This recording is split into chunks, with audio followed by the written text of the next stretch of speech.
Social media पर कांग्रेस अध्यक्ष मल्लिकार्जुन खड़गे का एक वीडियो जमकर वायरल हो रहा है। इस वीडियो में कांग्रेस अध्यक्ष स्वीकार कर रहे हैं कि कांग्रेस आई तो कश्मीर में आतंकवाद बढ़ेगा। जी हां, वीडियो में आप देख सकते हैं कि कांग्रेस अध्यक्ष खड़गे बीमार हैं। दो लोग उन्हें पकड़कर किसी तरह संभालते हैं, लेकिन इस हालत में भी वो ये कबूलने से नहीं हिचकिचाते कि कांग्रेस आई तो आतंकवाद बढ़ेगा। लोग सोशल मीडिया पर खड़गे के इस बयान को जमकर शेयर कर रहे हैं, जिससे कांग्रेस के भारी किरकिरी भी हो रही है। एक्स पर जितेंद्र प्रताप सिंह ने लिखा, इतनी उम्र है, कांग्रेस प्रमुख मल्लिकार्जुन खड़गे बीमार हैं, ठीक से बोल नहीं पा रहे हैं, फिर भी दो कांग्रेसी नेता उनको पकड़कर स्टेज पर खड़े हो गए कि आपको भाषण देना ही है। और अंत में खड़गे जी ने सच बोल ही दिया, यदि कांग्रेस कश्मीर में जीतेगा तो आतंकवाद बढ़ेगा। अमित कुमार सिंधी ने लिखा, बेचारे खड़गे जी बीमारी में सच बोल गए कि कांग्रेस आई तो कश्मीर में आतंकवाद बढ़ेगा। जल्द ही स्वस्थ हो जाइए खड़गे जी। इसी रैली में मल्लिकार्जुन खड़गे ने एक और विवादित बयान दिया था। रैली को संबोधित करते समय मंच पर उनकी तबियत अचानक से खराब हो गई थी। तुरंत इलाज होने पर तबियत में कुछ सुधार होने के बाद उन्होंने कहा कि मैं 83 साल का हूं, मैं इतनी जल्दी नहीं मरने वाला हूं, मैं तब तक जिंदा रहूंगा जब तक प्रधानमंत्री नरेंद्र मोदी सत्ता से बाहर नहीं हो जाते। आपको हैरानी होगी कि जहां खड़गे प्रधानमंत्री मोदी को हटाने की बात कर रहे थे, तो वहीं प्रधानमंत्री मोदी ने उनकी तबियत खराब होने की बात सुनते ही तुरंत फोन कर उनसे बातचीत की और उनका हालचाल तक जाना। प्रधानमंत्री मोदी ने उनके बेहतर स्वास्थ्य की कामना तक की। वहीं केंद्रीय गृह मंत्री अमित शाह ने कांग्रेस अध्यक्ष मल्लिकार्जुन खड़गे को इस पूरे मामले पर तगड़ी फटकार लगाई। खड़गे पर पलटवार करते हुए अमित शाह ने कहा कि उन्होंने प्रधानमंत्री नरेंद्र मोदी को अपने निजी स्वास्थ्य के मामले में बेवजह घसीटा है। खड़गे ने एक दिन पहले ही कहा था कि वे मोदी को सत्ता से हटाने के पहले नहीं मरेंगे। अमित शाह ने सोशल मीडिया प्लेटफॉर्म एक्स पर लिखा कि खड़गे की टिप्पणी यह दिखाती है कि कांग्रेस के लोगों के मन में प्रधानमंत्री नरेंद्र मोदी के लिए कितनी नफरत और डर है। वे लगातार उनके बारे में ही सोचते रहते हैं। उन्होंने लिखा कि कल कांग्रेस अध्यक्ष मल्लिकार्जुन खड़गे ने अपने भाषण में खुद अपने नेताओं और अपनी पार्टी से भी बढ़कर अभद्र भाषा का प्रयोग किया। उन्होंने अपनी कटुता का परिचय देते हुए प्रधानमंत्री मोदी को अपने निजी स्वास्थ्य के मामले में अनावश्यक रूप से घसीटते हुए कहा कि वो प्रधानमंत्री मोदी को सत्ता से हटाकर ही दम लेंगे। यह दिखाता है कि इन कांग्रेसियों में प्रधानमंत्री मोदी के लिए कितनी नफरत और डर है। कांग्रेस के नेता लगातार प्रधानमंत्री मोदी के बारे में ही सोचते रहते हैं। वहीं खड़गे जी के स्वास्थ्य के लिए मोदी जी प्रार्थना करते हैं। मैं प्रार्थना करता हूं और हम सभी प्रार्थना करते हैं कि वो लंबे समय तक स्वस्थ रहें, वो कई सालों तक जीवित रहें और 2047 तक विकसित भारत का निर्माण देखने के लिए जीवित रहें। इस पूरी रिपोर्ट को लेकर के आपकी क्या कुछ राय है, कमेंट बॉक्स में बताएं। तब तक के लिए देखते रहिए लाइव टीवी न्यूज। कांग्रेस नेता आचार्य प्रमोद कृष्णम ने एक बार फिर राहुल गांधी पर निशाना साधा। उन्होंने केंद्रीय गृह मंत्री अमित शाह को सलाह देते हुए कहा कि अभी उन्हें राहुल गांधी पर हमले नहीं करने चाहिए। प्रमोद कृष्णम ने कहा, अभी Rahul Gandhi Hezbollah chief Nasrallah की मौत पर दुखी है। आचार्य प्रमोद कृष्णम ने कहा, हमास की बर्बादी पर भी राहुल गांधी बहुत दुखी हैं। नजदीकी लोगों पर हमले का समाचार आता है तो वे दुखी होते हैं, इसलिए अमित शाह को राहुल गांधी पर हमला नहीं करना चाहिए। हिजबुल्लाह चीफ नसरुल्लाह की मौत पर महबूब मुफ्ती प्रचार के ना करने पर उन्होंने कहा, अभी इनका बस नहीं चल रहा है। अगर इनका बस चले तो ये इजरायल के खिलाफ लड़ने चले जाएंगे।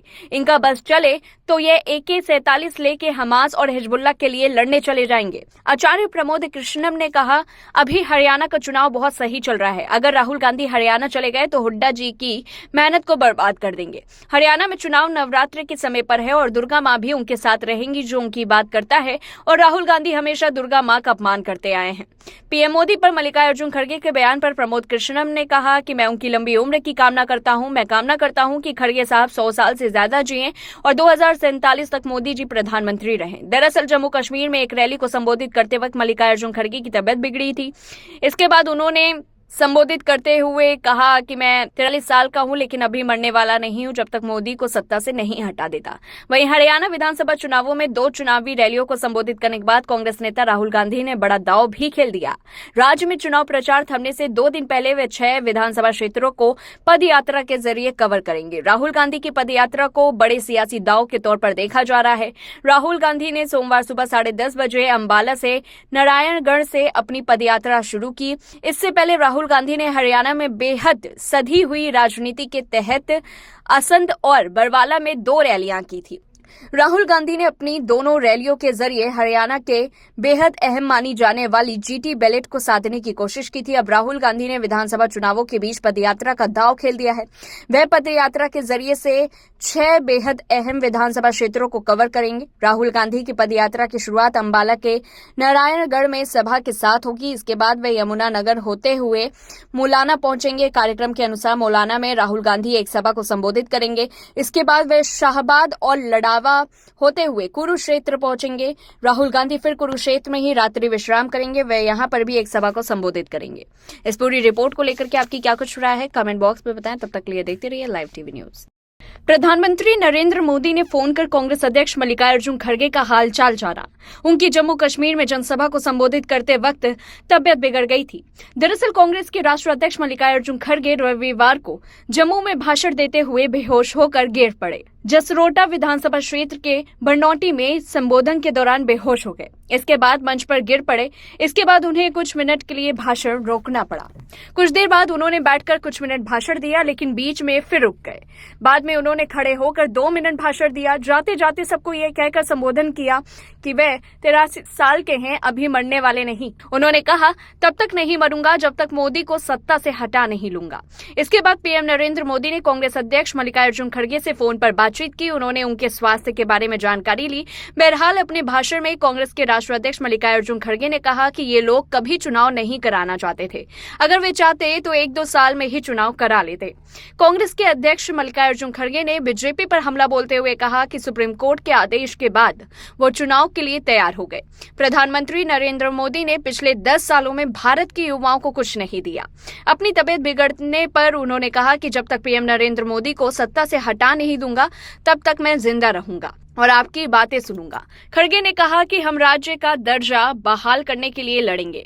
मैं इतनी जल्दी मरने वाला नहीं। मैं तब तक जीवित रहूंगा जब तक पीएम मोदी सत्ता से बाहर नहीं हो जाते।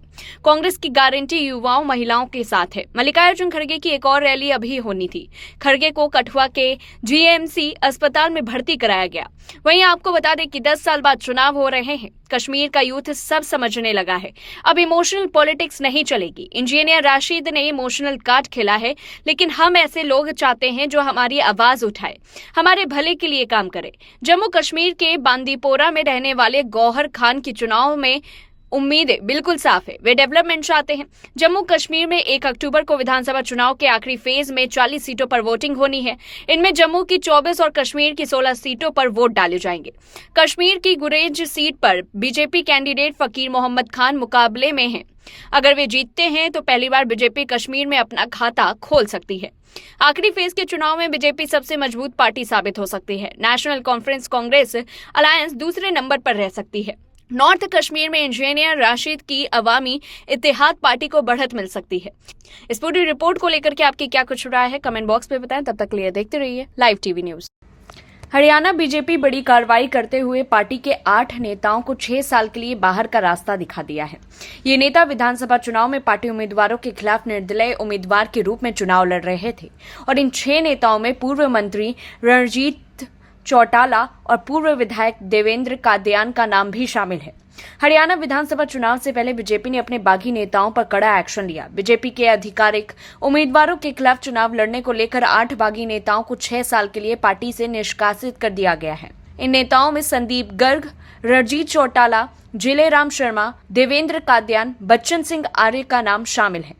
हरियाणा के प्रदेश अध्यक्ष मोहनलाल बडौली ने निर्दलीय प्रत्याशी के तौर पर विधानसभा चुनाव लड़ रहे पार्टी के कार्यकर्ताओं को तुरंत प्रभाव से पार्टी से 6 वर्ष के लिए निष्कासित कर दिया है। बीजेपी ने जिन्हें पार्टी से निकाला है उनमें वे नेता हैं जो लाडवा, असंध, गन्नौर, सफीदो, रानिया, महम, गुरुग्राम और हतीन से पार्टी प्रत्याशी के खिलाफ निर्दलीय चुनाव लड़ रहे हैं।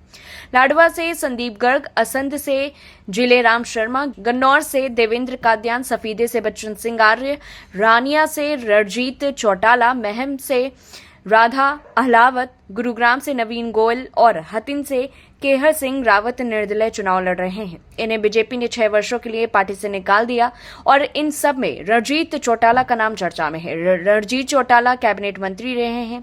वे रानिया से टिकट न दिए जाने से नाराज थे। रणजीत चौटाला पूर्व सीएम चौधरी देवीलाल के बेटे हैं। लाडवा से सीएम नायब सिंह सैनी चुनाव लड़ रहे हैं। असंध से योगेंद्र राणा, गन्नौर से देवेंद्र कौशिक, सफीदों से रामकुमार गौतम, रानिया से शीशपाल कंबोज, महम से दीपक निवास हुड्डा, गुरुग्राम से मुकेश शर्मा और हतिन से मनोज रावत बीजेपी से चुनाव लड़ रहे हैं। वहीं पूर्व मंत्री रणजीत चौटाला रानिया से 2019 में निर्दलीय जीते थे। सरकार में शामिल होने पर उनको बिजली मंत्री भी बनाया गया था। लोकसभा चुनाव से पहले वे भाजपा में शामिल हुए और हिसार से चुनाव लड़ा, लेकिन हार गए। बीजेपी और आरएसएस के सर्वे में उनकी रानिया सीट पर दावेदारी को लेकर अच्छी रिपोर्ट नहीं आई थी, जिसके बाद माना जा रहा था कि उनको टिकट नहीं मिलेगा।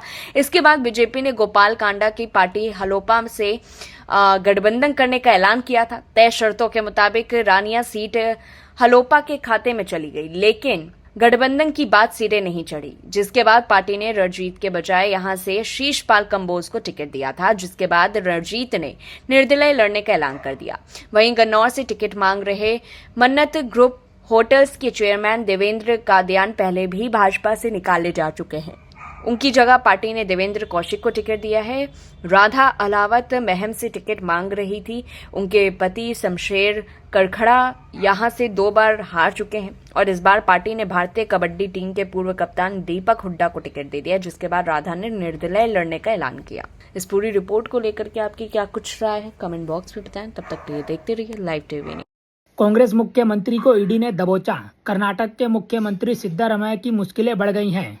प्रवर्तन निदेशालय यानी ईडी ने सिद्धारमैया के खिलाफ केस दर्ज कर लिया है। आपको बता दें कि पिछले हफ्ते कर्नाटक के लोकायुक्त ने राज्य के मुख्यमंत्री और अन्य के खिलाफ धोखाधड़ी और अन्य धाराओं में मामला दर्ज किया था। ये मामला मैसूर शहरी विकास प्राधिकरण मुडा भूस्खलन आवंटन से जुड़ा है। मुख्यमंत्री सिद्धारमैया और अन्य के खिलाफ कोर्ट के आदेश के बाद केस दर्ज कर लिया गया है। आरोप है कि कर्नाटक के मुख्यमंत्री की पत्नी को 2011 में कथित तौर पर मैसूर शहरी विकास प्राधिकरण की तरफ से तमाम नियमों को ताक पर रखकर 14 हाउसिंग साइट दी गई थी। कर्नाटक के राज्यपाल थावरचंद गहलोत ने 16 अगस्त को सिद्धारमैया के खिलाफ केस चलाने की इजाजत दे दी थी। इसके बाद मुख्यमंत्री की तरफ से राज्यपाल के आदेश को हाई कोर्ट ने भी राज्यपाल के आदेश को बरकरार रखते हुए सिद्धारमैया की याचिका खारिज कर दी थी। ईडी ने सिद्धारमैया के खिलाफ ICIR में मामला दर्ज करने के लिए धन मनी लॉन्ड्रिंग अधिनियम PMLA की धाराओं को लागू किया है, जो पुलिस FIR के बराबर है। प्रक्रिया के अनुसार ईडी को जांच के दौरान आरोपियों को पूछताछ के लिए बुलाने और यहां तक कि उनकी संपत्ति जब्त करने का अधिकार भी है। 76 वर्षीय सिद्धारमैया ने पिछले सप्ताह कहा था कि उन्हें मुड्डा मुद्दे में निशाना बनाया जा रहा है, क्योंकि विपक्ष उनसे डरा हुआ है और उन्होंने कहा कि यह उनके खिलाफ पहला ऐसा राजनीतिक मामला है। उन्होंने यह भी दोहराया है कि मामले में उनके खिलाफ जांच के लिए अदालत के आदेश के बाद वह इस्तीफा नहीं देंगे, क्योंकि उन्होंने कोई गलत काम नहीं किया है। उन्होंने जोर देकर कहा कि वह कानूनी लड़ाई लड़ेंगे। वहीं आपको बता दें कि जब सरकार किसी जमीन का अधिग्रहण करती है तो मुआवजे के तौर पर दूसरी जगह जमीन देती है। पूरा कथित मुड्डा स्कीम भी इसी से जुड़ा है। यह पूरा मामला सिद्धारमैया की पत्नी पार्वती को मुआवजे के रूप में मिली 14 प्रीमियम साइट से जुड़ा है। ये प्लॉट मैसूर में है। आरोप है कि सिद्धारमैया और उनकी पत्नी पार्वती ने मुड्डा से गैर कानूनी तरीके से जमीन ली। दावा है कि इसमें 4000 करोड़ रुपए का घोटाला हुआ है। जिस जमीन की यहाँ बात हो रही है वो मैसूर गांव की 13.16 एकड़ का प्लॉट है। साल 2005 में इस जमीन को सिद्धारमैया के बहनोई मल्लिका अर्जुन स्वामी को ट्रांसफर कर दिया गया था। दावा है कि मल्लिका अर्जुन स्वामी ने 2004 में सरकारी अफसरों और जाली दस्तावेजों की मदद से इस जमीन को अवैध रूप से अपने नाम करवा लिया था। ऐसा दावा है कि मल्लिका अर्जुन ने वो जमीन 2010 में सिद्धारमैया की पत्नी पार्वती को तोहफे में दे दी थी। हालांकि बाद में इस जमीन का मुड्डा में अधिग्रहण कर लिया गया। इस जमीन के बदले पार्वती को दूसरी जगह जमीन देनी थी। 2014 में जब सिद्धारमैया कर्नाटक के मुख्यमंत्री थे तब उनकी पत्नी पार्वती ने मुड्डा की 50-50 स्कीम के तहत मुआवजे का आवेदन दिया। इस स्कीम के तहत अगर किसी की जमीन को अधिग्रहण किया जाता है तो बदले में दूसरी जगह जमीन दी जाती है। मसलन अगर किसी के 2 एकड़ जमीन अधिग्रहण की जाती है तो उसे दूसरी जगह 1 एकड़ जमीन दी जाती है। आरोप है कि मुड्डा ने मैसूर की प्राइम लोकेशन पर पार्वती को जमीन दे दी। ये जमीन 14 अलग अलग जगहों पर थी। दावा है कि सिद्धारमैया की पत्नी को उन इलाकों में जमीन दी गई जहां सर्किल रेट ज्यादा था, जिससे उसकी कीमत केसारू की अलग जमीन से ज्यादा हो गई। ये मामला तब सामने आया जब मंजूनाथ स्वामी नाम के एक व्यक्ति ने मैसूर के डिप्टी कमिश्नर को चिट्ठी लिखकर केसारू गांव की उस जमीन को अपनी पैतृक संपत्ति बताया। स्वामी ने दावा किया कि उनके चाचा देवराज ने धोखे से उस जमीन पर कब्जा कर लिया और बाद में सिद्धारमैया के बहनोई मल्लिका अर्जुन को बेच दिया। फिलहाल इस खबर में इतना ही। बाकी अपडेट के लिए बने रहिए लाइव टीवी न्यूज के साथ।